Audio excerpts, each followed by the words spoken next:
তো বন্ধুরা, আমার আইপিএসটা আজকে খুলে পরিষ্কার করলাম।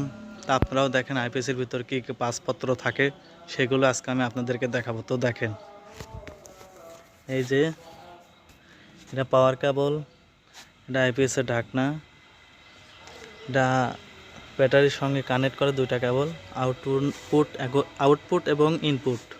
যাই হোক, এই যে ট্রান্সমিটারটা এরকম থাকে। আর এই যে এখানে আছে দুইটা, মানে আর কি ব্যাটারি থেকে নিয়ে এসি থেকে নিয়ে ডিসি করে, যাই হোক ডিসি থেকে নিয়ে এসি করে, যাই হোক যেটা হোক করে। আর এখানে আছে কুলিং সিস্টেম আছে, এখানে ফ্যান আছে, সেই ফ্যানটা হচ্ছে যে এইটা, ওই যে এটা সেই কুলিং ফ্যান। আর এই যে বেশি একটা পাসপত্র থাকে না, এইগুলোই থাকে জাস্ট